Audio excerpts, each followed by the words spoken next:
You know, we all think of monsters as something straight out of a fantasy novel, right?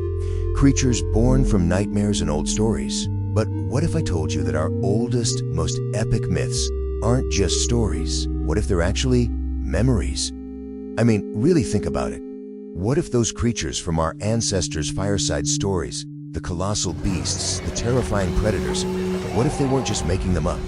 What if they were remembering them? So here's the big idea we're diving into today. The theory is that our most powerful myths, the ones that have stuck around for thousands of years, are basically a form of cultural memory. They're like these faded, maybe a little distorted, echoes of a time when early humans actually shared the world with creatures that were, well, genuinely monstrous. All right, to really see how this could work, let's open up our first case file. We're going to head way up north into the epic, chilly world of Norse mythology to track down a beast that is truly the stuff of legend. In the Norse legends, we hear about Fenrir. And listen, this was not your average wolf. Nope, he was this massive creature, son of the trickster god Loki, and he just kept getting bigger and stronger, so strong that even the gods in Asgard were terrified of him. The prophecy was that he'd eventually break free during Ragnarok, the end of the world, and actually devour the head honcho himself, Odin the Allfather. That's a wild story, right? But is that all it is? Just some fantasy cooked up to explain why the world can be so chaotic? Or, just maybe, could there be a little piece of reality buried deep inside that epic tale? Okay, so here's where things get really interesting. On one hand, you've got the myth, Fenrir, the god wolf. But on the other hand, we have the science, the fossil record. And it tells us about a very real predator that lived at the same time as early humans, the dire wolf. And we're not just talking about a slightly bigger wolf here. No way. The fossil record is clear. The dire wolf was, on average, a whopping 25% bigger and way more powerful than the gray wolves we see today. Can you even imagine running into a pack of those? It would feel like you were facing a godlike, terrifying force of nature. So you can kind of see how stories about a beast like that could, over time, morph into the legend of Fenrir. Okay, so that's one compelling case, but let's see if this pattern holds up.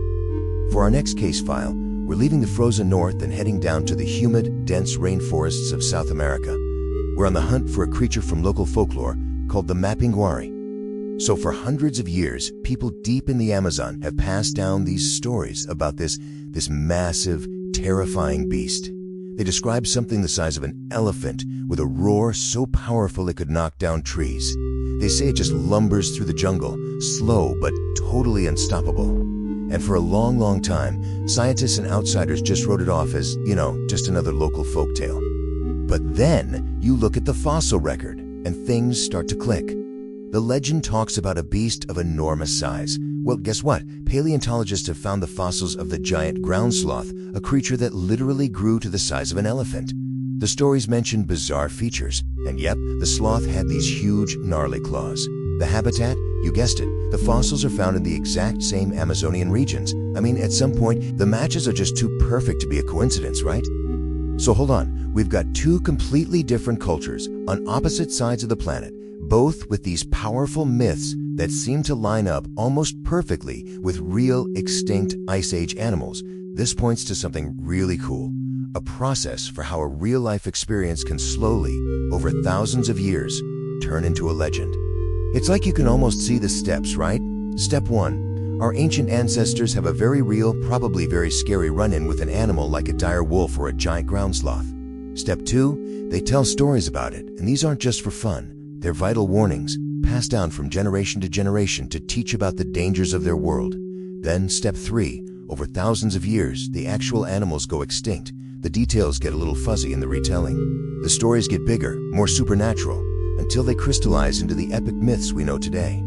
So here's the big takeaway. When we listen to a story about Fenrir or the Mappinguari, maybe we're not just hearing a piece of fiction. Maybe, just maybe, we're hearing the faint echoes from our deep, deep past. Echoes of a time when monsters were absolutely 100% real.